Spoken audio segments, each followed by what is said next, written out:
परमात्मा करे इस महामारी के समय में आप सब स्वस्थ हों, आपके परिवार के, आपके दोस्त मित्र सब हेल्दी हों, इसकी कामना करता हूँ। और बधाई देता हूँ आपको इस बात के लिए कि इस कोरोना के वक्त में भी आप लोग अपनी एक बहुत बड़ी जिम्मेदारी को निभाने का काम कर रहे हैं। 3 ऐसे वर्ग हैं जिन्होंने अपनी जिम्मेदारी को बेखूबी निभाया है और आप तीनों ही बहुत बधाई के पात्र हैं। पहला वर्ग जो है हमारा, जो डॉक्टर है, जो नर्सिंग स्टाफ है, जो सफाई का कर्मचारी है, जो हेल्थ से जुड़ा हुआ है, उन्होंने अपनी जिम्मेदारी को बहुत अच्छे ढंग से निभाने का काम किया है। आज उन्हीं की सेवाओं की वजह से हमारा प्रदेश जो है एनसीआर के साथ जुड़ा होने के बावजूद भी हम आज बचे हुए हैं। दिल्ली के साथ चारों तरफ हम बैठे हैं, उसके बाद भी हमारी संख्या कम है। इसके लिए सबसे बड़ी बधाई के पात्र तो वो लोग हैं। उसके साथ साथ हमारी जो पुलिस फोर्स है, जिसने समय समय पर लोगों की हेल्प करने का काम किया है, वो भी बधाई के पात्र हैं। उसके बाद जो जिम्मेवारी आप लोग निभा रहे हो, जिस ढंग से आज इस कोरोना की महामारी की आड़ में सरकार लोगों के सामने रोज नई नई परेशानियां खड़ी करने का काम कर रही है और आप उन सब परेशानियों को उजागर करके सरकार को कहीं ना कहीं चेताने का काम कर रहे हो, उसके लिए आप भी बहुत बड़े बधाई के पात्र। आज मैं भी आपसे इसी सिलसिले में मिलने के लिए आया हूँ। पिछले कुछ दिन से अखबारों में अलग अलग तरह के नाम बहुत सारे लोगों के आए। सरकार की तरफ से बहुत बड़ी बड़ी बातें कही गई। मुख्यमंत्री ने हमारे साथ जब कॉन्फ्रेंस करी थी, वीडियो कॉन्फ्रेंसिंग जब करी, उसमें बड़े दावे किए थे और कहा था कि हम किसान का एक एक दाना खरीदेंगे और ये भी कहा था कि जहाँ एक एक दाना खरीदेंगे वहाँ किसान को वक्त के ऊपर पेमेंट भी करेंगे। पिछले दिनों सरकार की तरफ से एक मंत्री को अधिकृत किया गया होगा, जिसने आकर के आप लोगों के बीच में बैठ करके ये कहा था कि जब तक गोदाम में किसान की फसल नहीं जाएगी तब तक उसको पेमेंट नहीं मिलेगी। जो नियम है, कानून है, कायदे हैं, शायद ये लोग जो है उन बातों से या तो अनजान है या ये कहीं लोगों का बेवकूफ बनाने की कोशिश कर रहे। मार्केटिंग बोर्ड के जो बोर्ड का एक्ट बना हुआ है, उसमें साफ लिखा हुआ है कि किसान की फसल जब सरकार खरीदे तो 72 घंटे के अंदर अंदर उस किसान को उसकी पेमेंट करनी हो। अब तक प्रदेश के किसान को 25 तारीख तक जो फसल खरीदी गई, अप्रैल तक, केवल उसकी पेमेंट हुई है। उसकी भी पूरी पेमेंट नहीं की गई है। उसकी पेमेंट में भी बहुत तरह की रुकावटें पैदा की गई। 1 महीने से ज़्यादा हो गया,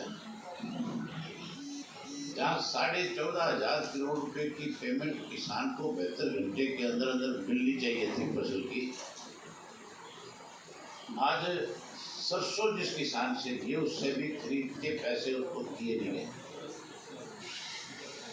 गेहूं का किसान जो है आज चिंता करता है इस बात की कि मुझे शायद लगता है कि अब की बार मेरी फसल की मुझे पेमेंट भी ना मिले। सरकार दावे तो चना खरीदने की भी करती थी, चने की मंडियां भी बनाई गई, लेकिन एक चने का दाना आज तक सरकार ने किसी मंडी में किसान का नहीं खरीदा। कल मुझे इस बात की जानकारी दी गई, जो मेरी कॉन्स्टिट्यूंसी है और राजस्थान के साथ लगती हुई है, और चने की बहुत बड़ी खेती करने वाले लोग हैं। वहाँ 4 मंडियां बनाई गई चने की। किसान मंडियों में अपना चना लेकर के गया, सारा दिन ट्राली लेकर के वहां खड़ा है, और उसका चना खरीदने की बजाय उसको ये कह दिया कि तो अपनी ट्रालियां वापस ले जा, सरकार का आदेश पता नहीं कब आएगा, फिर देखेंगे। फिर मंडियों की स्थापना क्यों की गई? क्यों उस किसान को मैसेज भेजा गया कि तुम चना लेकर के आओ? आज ऐसी हालत है, किसान अपने आप को सबसे ज्यादा ठगा हुआ महसूस कर रहा है। दावे बड़े किए जाते हैं, लेकिन हकीकत कुछ और है। हकीकत में तो आज तक किसान के खाते में 1/3 पैसा भी नहीं है। बड़ी हैरानी की बात है, सरकार ने आज के लिए नया अपना स्पोक्समैन पकड़ रखा। तो कहता तो ये कि हम चौधरी देवलाल की नीतियों को आगे बढ़ाएंगे। जो किसान हितैषी होने की बात करते हैं, लेकिन हालत विचारों की ऐसी है कि किसान खेत में किस चीज की पैदावार करता है, कैसे उसकी फसल बिकती है, कैसे उसको तैयार करता है, उसका भी ज्ञान नहीं है। लगातार कुछ दिन से गांव में देख रहा था, कह रहे थे कि मेरे पास एक निर्मल सिंह नाम के किसान का मैसेज आया कि उसकी फसल खरीद ली गई। मैं आपसे पूछना चाहता हूँ, उस निर्मल सिंह को जानते हो क्या? क्या इस प्रदेश में एक ही निर्मल सिंह है किसान जो है? बाकी तो मुझे लगता है कोई खेती करने वाला है ही नहीं। आप में से किसी साथी को उस निर्मल सिंह की जानकारी है कि नहीं है? आपने पता करना चाहिए था, ये आपसे चूक हो गई। आपने तो नहीं पता किया, लेकिन मुझे इस बात को लेकर के थोड़ी सी ये थी कि इस निर्मल सिंह का पता तो करे कौन है, कहाँ से आ गया जो अकेला ही खेती करने वाला इस प्रदेश। ये निर्मल सिंह कोई और नहीं है, ये दुष्यंत का पीएसओ है। वो स्वयं एक निर्मल सिंह के किसी दूसरे किसान का नाम भी नहीं जानता, इसलिए बारी बारी एक ही नाम रिपीट करता है, निर्मल सिंह। सरकार क्योंकि अच्छी तरह से इस बात को समझती है कि तुम फंस करके खड़े हो जाओ, इसलिए ऐसे लोगों को टीवी के सामने खड़ा कर देते हैं, जिनको किसी बात की जानकारी नहीं, जिनको कागज अधिकारी लिख करके देते हैं, वो पढ़ करके बोलना शुरू कर देते हैं। मैं आपके माध्यम से आज एक बात कहने आया हूँ सरकार, अगर 1 तारीख तक किसान की एक रुपए किसान के खाते में नहीं गई, तो 2 तारीख को सरकार के खिलाफ किसान का पैसा उसको मिले, इसके लिए धरने पे बैठ जाऊंगा। और अकेला नहीं बैठूंगा, हजारों किसानों को अपने साथ लेकर के धरने पे बैठ करके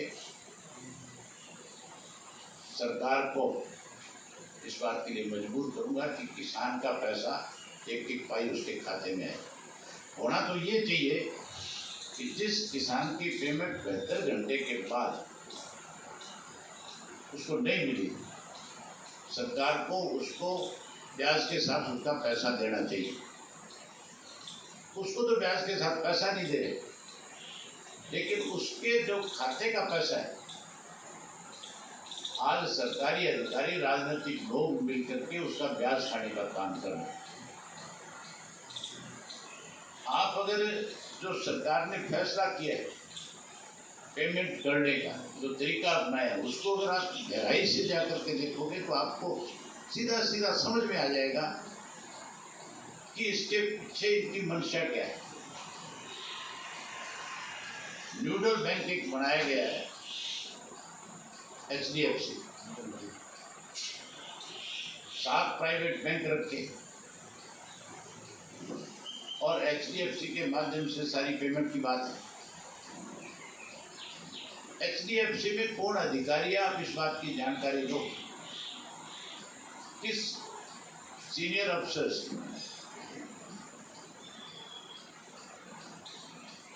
उस बैंक में कितनी बड़ी पहुंच है, इस बात का आप पता करो। आपको सारी तस्वीर अपने आप सामने आ जाएगी। ये बहुत बड़ा खेल है।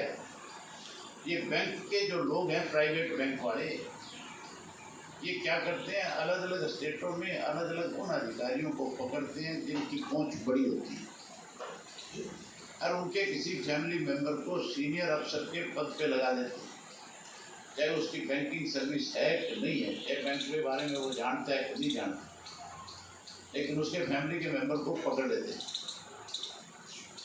जो उसकी कमजोर कड़ी होती है और उसके माध्यम से फिर सरकार के अंदर इस किस्म की फाइल मूव करवाते हैं कि उस पर फिर सब जगह से लिखा जाता है कि हाँ ये ठीक है, इस बार इस बैंक के माध्यम से हमें पेमेंट करनी है। फिर वो बैंक जो उस पैसे को रोक करके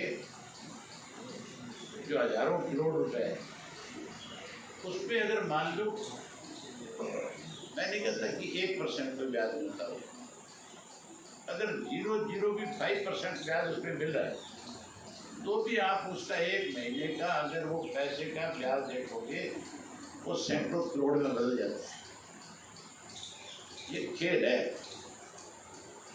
एक सोची समझी चाल है कि किसान का पैसा रोक दिया जाए और बैंक से कमीशन के रूप में मोटा पैसा ले लिया जाए।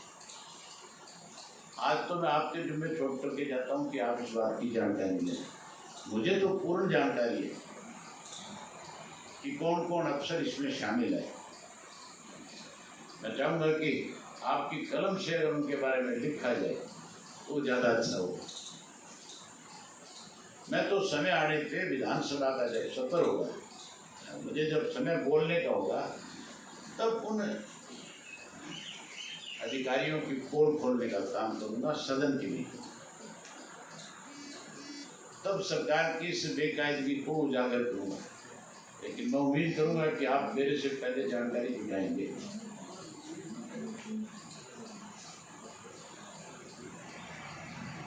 जानकारी ये भी मिली है सर, जैसे HDFC, आपने HDFC का जिक्र किया, एग्जिस्टिंग जिस बैंक में अकाउंट है उसका जो परसेंट रेट ऑफ इंटरेस्ट है वो ज़्यादा है, HDFC को कम मिल रहा है, लेकिन इसके लिए भी दबाव बनाया जा रहा है कि वहाँ अकाउंट खोला जाए।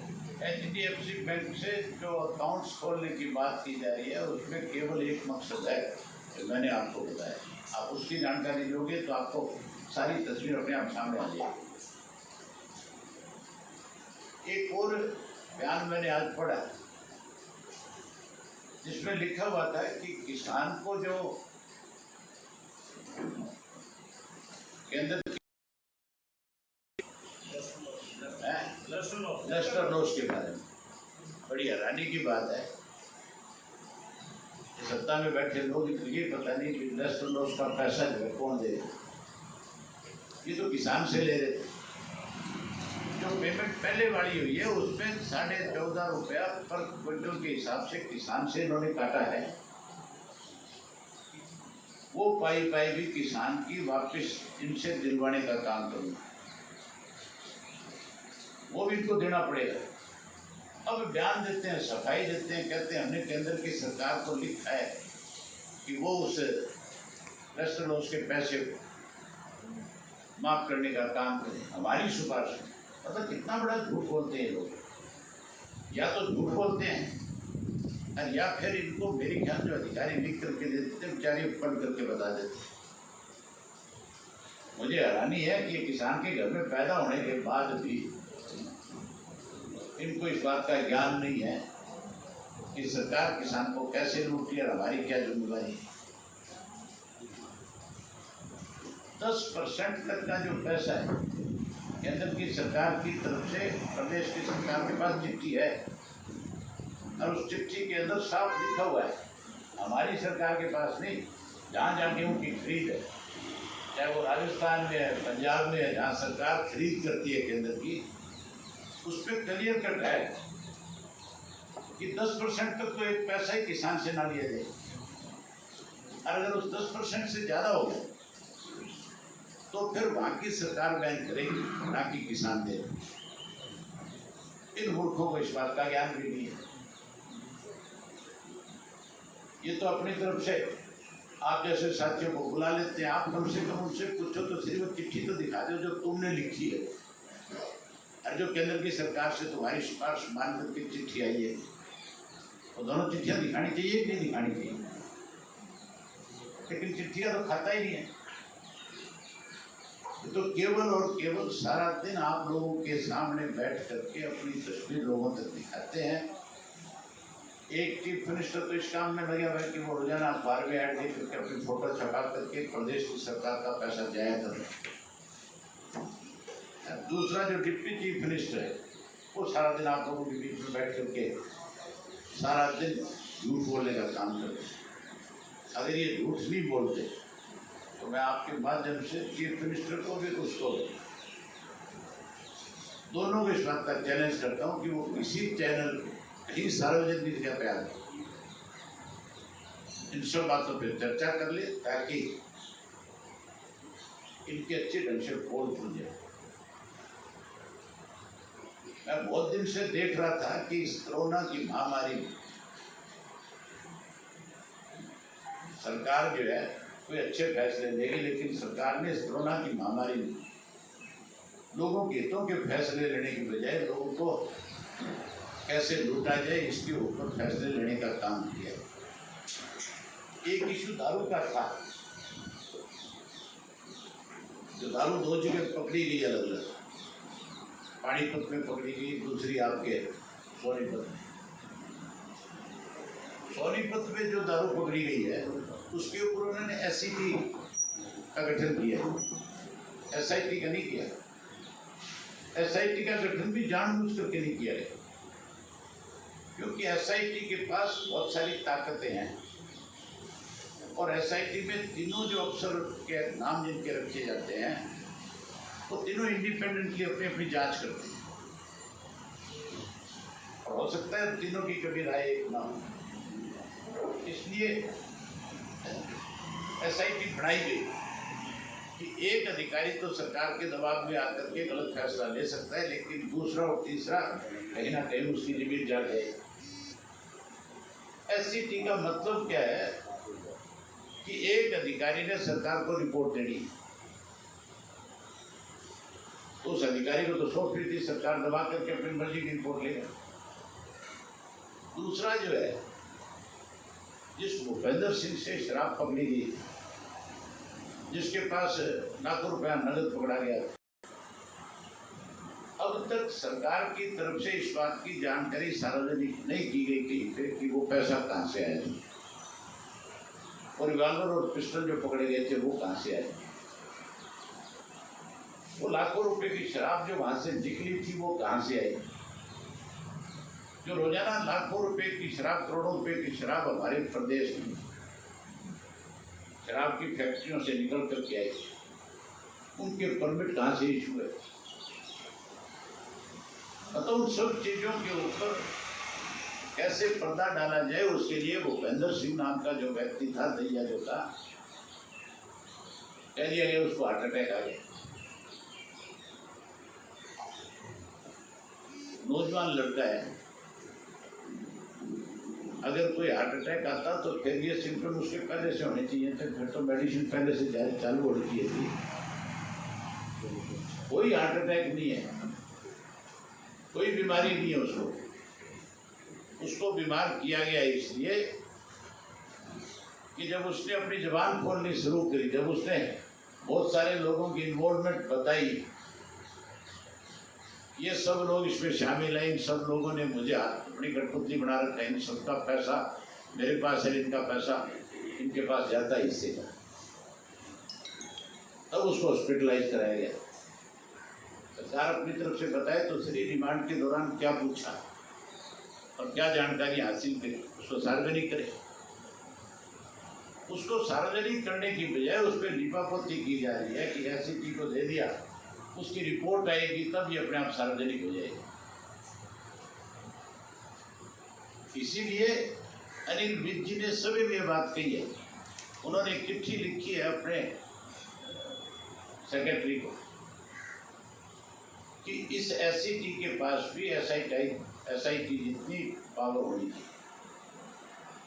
अब तक तो उस मामले को भी इन्होंने गोलमाल किया हुआ है। अब तक तो कागजों में घूम रही है जो ये बनाया गया है दूसरा।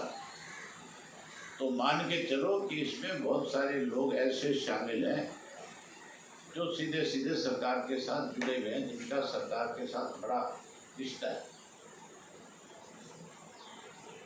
इसलिए मैं आपके माध्यम से कहना चाहता हूं कि एसआईटी का ही गठन हो और एसआईटी के गठन करके मैं तो कहता हूं कि सी गुप्ता जी को अपने आप को सरेंडर कर लेना चाहिए, हटा लेना चाहिए इससे।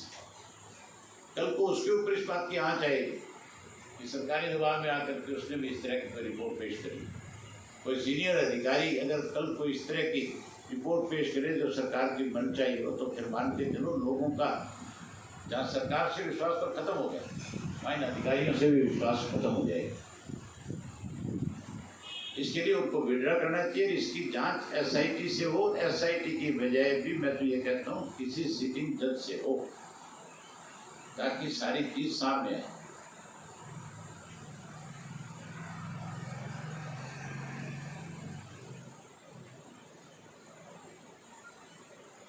कोई और आपने कोई अपनी तरफ से कोई आपका कोई 2-3 बातें हैं। ये गोदाम वाली बात जिनका नाम आपने किया है, मैंने बहुत स्पेसिफिकली पूछा था कि गोदाम में पहुँचाने का काम किसका है? जो किसान ने अपनी गेहूँ बेच दी, मैं आपको नहीं मैं आपको उस पर बताता हूँ। मैंने ये भी पढ़ा तो उन्होंने जो उन्होंने कहा कि ये तो किसान का भी है, आड़ती का भी है, सरकार का भी है। मैंने तीनों को पूछा किस किस का उत्तर है, सरकार का, आड़ती का, किसान किसका है? उनको बेचारों को ज्ञान नहीं है ना इन बातों का, उनको पता ही नहीं। उन्होंने किस दिन गेहूँ बेची है, उनको क्या पता गेहूँ कैसे पैदा की जाती है, गेहूँ की बिजाई कैसे की जाती है, गेहूँ में खाद कब डाली जाती है, स्प्रे कब की जाती है, कटाई कब की जाती है। उन्होंने किस दिन मंडी में जाकर के गेहूँ बेची, ये काम तो मैंने किया। उनका तो दूर दूर का ही वास्ता नहीं रहा। वो तो कहीं खेत में जाकर के किन्नू तोड़ते हुए, किन्नू खाते हुए फोटोआं खिंचा सकते हैं। उनको यही पता नहीं किन्नू का बाग तुम्हारा है किसी और, किसी के बाग में बढ़ जाते हैं, जाकर के खड़े होकर के फोटो खिंचानी शुरू कर देते हैं। कभी किसी के खेत में जाकर के नरमा चुगना शुरू कर देते हैं, कभी किसी के जाके कणक की कटाई शुरू कर देते हैं। अपना खेत का ही ध्यान नहीं है उनको, तुम्हारे खेत का उसकी तो कोई जानकारी है तो मेरे पास है कि कितनी जमीन है, कहाँ है। ये तो सिर्फ और सिर्फ तुम्हारे सामने आकर के नाटक करते हैं। ये बड़ी हैरानी की बात है। मेरे पास जैसे मैसेज आ गया कि मैं अपनी गेहूँ मंडी में लेके जाऊँ। अगर मैं अपनी मंडी में गेहूँ ले गया तो मैंने सरकार के कहने पे मंडी में गेहूँ ले जाने का काम किया। अगर बारिश आती है, गेहूँ भीगती है, तो फिर मेरी जिम्मेवारी नहीं है। फिर मैसेज सरकार का मेरे पास है, जिम्मेवारी सरकार की है उस गेहूँ की। अगर भीगे, खराब हो, कुछ भी हो, तो सरकार उसका पैसा किसान को हर हालत में दे, क्योंकि सरकार ने सभी मुझको मैसेज देकर के बुलाए। लेकिन जिनकी गेहूँ भीग जाती है मंडी में आने के बाद, तोलने के बाद भी, ढेरी लेने के बाद भी, फिर भी सरकार उसको उठाने की बजाय उस किसान को कहती है तो अपनी गेहूँ वापिस ले। जो गेहूं के उठान के काम दिए गए यहाँ पे, वो अपने चलते लोगों को दिए 40% अभाव पे दिए गए। आप तसल्ली करो इस बात की, सरसा के अंदर जिसको गेहूं उठान का ठेका दिया गया, पिछले साल की तुलना 40% ज़्यादा में दिया गया। फतेहाबाद में दिया गया, वो भी ऐसे ही, हिसार में दिया गया, वो भी ऐसे ही है। पूरे प्रदेश का देखो, और सारे इनकी पार्टी के साथ जुड़े हुए लोग हैं, कोई ठेकेदार नहीं है, सब इन्हीं की पार्टियों के लोग हैं। जेजेपी के, बीजेपी के? जेजेपी, क्योंकि महकमा जेजेपी के पास है ना। जिस पे महकमा होगा वही करेगा, दूसरा तो नहीं करेगा। अब हेल्थ मिनिस्ट्री में अनिल थोड़ा ही को हाथ लगाने दे। क्योंकि तो है तो नहीं करता ना, वो कॉम्बिनेशन के अंदर आता है, इसलिए ये हैबिट भी खरीद रहा है, उसकी ज़्यादा खरीद रहा है। अरे भाई, जो बोरी की ढुलाई उठान ये सारा मामला जो है स्टेट गवर्नमेंट करती है। इसका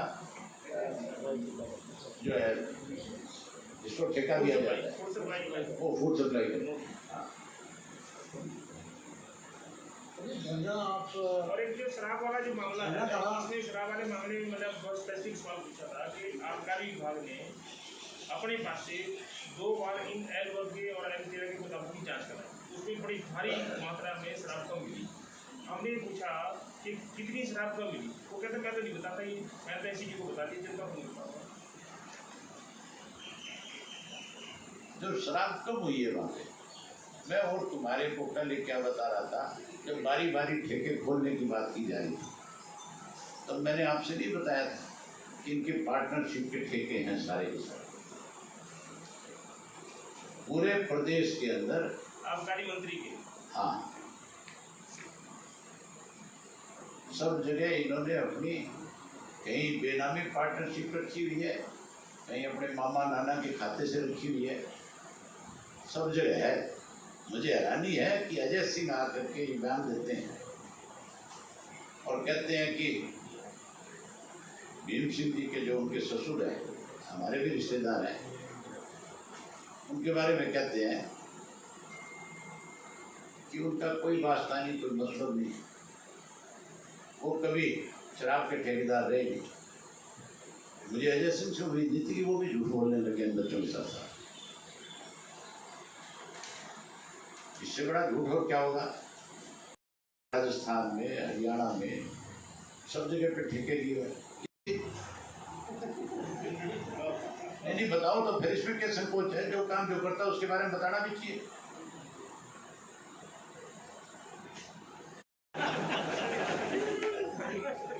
मैं जो आपसे ऑफिशियली जानना चाह रहा था कि एल1 के और एल13 की शराबी तो नहीं बताई क्यों नहीं, जनता को क्यों नहीं बताया था? वो सारी की सारी दारू इन्होंने 2 नंबर में निकाल करके लॉकडाउन के दौरान बेच दी और उस दारू को जो 100 रुपए की बोतल थी 300 रुपए में बेची है। वो बात सुनने में आई है, आबकारी मंत्री का ये कहना है कि हम तो जो वैट होता है या जो भी टैक्स होता है शराब पे, वो डिस्टिलरी के समय पे ही ले लेते हैं, उसके बाद वो कहीं ठेके पर किसी भी रेट में देते हैं। ये 100% कानूनन जब कोई भी पॉलिसी बनती है उसके अंदर ये रखा जाता है कि इस दारू का रेट इससे ज़्यादा आप नहीं कर सकते, इससे ज़्यादा में नहीं बेच सकते। इसका मतलब तो आपने उनको छूट दे दी फिर लोगों को लूटने की, कि आपने तो उनसे ले लिया और आगे उनको छूट दे दी भी तुम अपनी मर्जी रेट से बेच दो। ये कैसे संभव है? आज तो टूथपेस्ट भी अगर लेकर के आते हो उस पर रेट लिखा हुआ है, शराब की बोतल पे भी रेट होना चाहिए। यूपी में, चंडीगढ़ में, दिल्ली में रेट है इस तरीके से, लेकिन यहाँ रेट नहीं है हरियाणा में। और तो हरियाणा में रेट इसलिए नहीं लिखे जाते भी, हमारे एक कहावत है, बोले मामा का गया और माँ का हाथ नाल, तो बोझ ही बोझ है कि नहीं है? आपका धरना कहाँ होगा? 2 तारीख को जिस सड़क पे भी जाता हूँ उसी मंडी में बैठ जाऊँगा। 2 तारीख की मंडी में ऐसे खाली हो जाएंगे। आप कहते हो मंडियाँ खाली हो जाएगी, मैं पेमेंट की बात कर रहा हूँ। किसान की पेमेंट 2 तारीख से पहले सरकार ने अगर नहीं दी तो 100% हजारों लोगों को साथ लेकर के धरना दूंगा। कल एक प्रेस नोट आया थी, जेजेपी की तरफ से दावा किया गया है कि 70 लाख मीट्रिक टन जो है वो खरीद लिया गया है, गेहूँ 60 लाख मीट्रिक टन का उठान हो गया है और 9,000 करोड़ के करीब पैसे दे दिए हैं, जिसमें से 5,500 करोड़ के करीब किसानों के पास पहुंचे। सरकार की तरफ से तो नहीं आया, तो कोई पार्टी कोई कैसे ये बात लिख करके दे सकती है? कैसे नहीं, कैसे कोई भी राजनीतिक दल ये बात कैसे कह सकता है? जो काम सरकार का है, फिर तो भारतीय जनता पार्टी कल को अपने नोट बना करके भेजना शुरू कर देगी। मैं कह रहा हूँ इनसे बड़े फर्जी नहीं हो सकते कोई। जो काम सरकारी है वो भी कल को कहेंगे कि हमने अपनी राजनीतिक पार्टी के माध्यम से कराया। वोट तो सरकार का ही आना चाहिए, कोई भी खरीद है, बेचा है, लिया है, दिया है, तो सरकार का काम है। वो एक अपना एडिशनल फीचर की संजीव कौशल जी की तरफ से डेली एक स्टेटमेंट आती है। हाँ। उसमें और उसमें लिखा होता है सारा, किसी की तरफ से कहने की जरूरत ही नहीं है। उसमें लिखा होता है कि इतना गेहूं अच्छा, उसमें भी कौशल साहब को भी तो बेचारों को गुमराह करते हैं ना, नीचे से रिपोर्ट बढ़ करके आती है, नीचे कोई खरीदने वाला है नहीं, जो रिपोर्ट उनके पास बढ़ करके आ जाती है वो उसको आइडेंटिफाई करने की बजाय उस पर साइन करके आगे भेज देते हैं। ये अभी जी आजकल मार्केटिंग बोर्ड आप एक काम करो, किसी भी जिले के किसान के पास टेलीफोन करो आप यहाँ से, और आप उस किसान से पूछो कि तेरी गेहूं की खरीद होगी क्या। अगर खरीद होगी तो उससे पूछो तेरे गांव के जितने लोगों की गेहूं बिकी उनका पैसा मिल गया क्या। अगर आपके पास कोई नंबर है तो आप मिलाओ, अगर आपके पास नंबर नहीं है तो मैं आपको अलग अलग जिलों के नाम दे देता हूँ 10-20 लोगों के, आप उनसे सीधा पूछ ले पत्रकार के नाम, मैं कोई बिचौला नहीं उस बात में, आपसे क्लियर हो जाएगी सारी चीजें, अभी करके देखो आप। एक सवाल जो अबे जी, आपने एक ये- उठाया है, आप एक आधे किसान से पूछो, मैं आपकी बात कराऊं, दूसरा तो जरूरत नहीं है दूर जाने की। ये देखो मैं आपको एक चीज देता हूँ, आपके नोटिस में होनी चाहिए चीज। ये सरकार की तरफ से मंडी वाइज लिस्ट जाती है और मंडियों में उस किसान का नाम लिखा हुआ है जो किसान इस फसल को बेचने के लिए मंडी में जाता है। वो किसी एक राजनीतिक दल का नहीं हो सकता, क्योंकि अगर एक गांव के 20 किसानों को बुलाया तो 20 अलग अलग भी हो सकते। आप में से किसी एक किसान को फोन करके पूछो, कोई भी एक पत्रकार साथ, कि कोई आपकी गेहूं खरीदी गई है, अगर खरीदी गई है क्या आपके सारे साथियों की गांव में पेमेंट आ गई, आप ये पूछ लो। ये अलग अलग ब्लॉक वाइज है मेरे पास, कोई एक किसी एक हाँ किसी एक कोई कर रहा, जिसको मर्जी किसान को करो, सबके सामने करो, फिक्र होकर करके करो, ताकि सरकार की पोल तुम्हारे सामने अपने आप खुल जाएगी किन हालात में सरकार जा रही है। एक ये सब्जी का बड़ा इशू चल रहा है। सब्जी का इशू नहीं, मैं आपको एक उदाहरण बताता हूँ। तो शाम में और बाजड़ा में जब पिछला विधानसभा का सत्र चल रहा था, आपने उस विधानसभा के सत्र में सुना होगा, मेरी भाभी जो है बाजड़ा विधानसभा क्षेत्र की नुमाइंदगी करती, वो बारी बारी टमाटर की बात कर रही थी, बारी बारी सरकार से कह रही थी कि वहाँ कोई कारखाना लगाए, वहाँ के किसान टमाटर का उत्पादन करते हैं, सब्जियों का उत्पादन करते हैं, उनके लिए कोई अच्छा कदम उठाया जाए। उनके लिए सरकार ने जो अच्छा कदम उठाया वो भी आपको बताता हूँ। वहाँ के किसानों के पास में जाकर के आया, हजारों किसान धरने पे बैठे हैं टमाटर की खेती करने वाले इन दिनों में, तो शाम के अंदर बैठे हैं।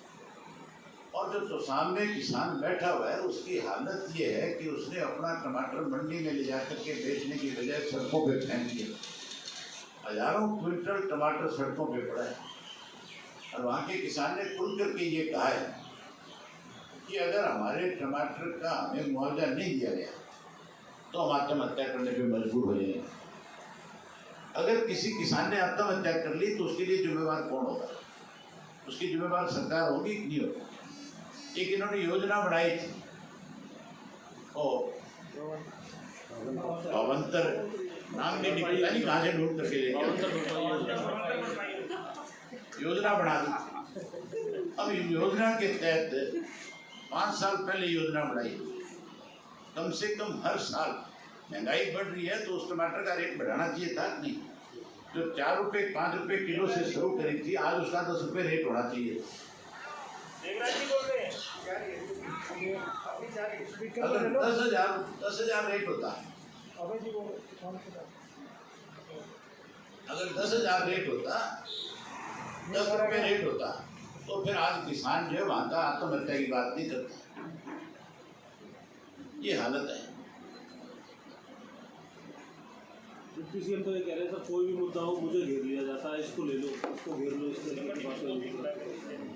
तो सारा दिन थारे बीच में टिंडी ले जरा रोटी की ओर एक सवाल जो आपने उठाया यही सवाल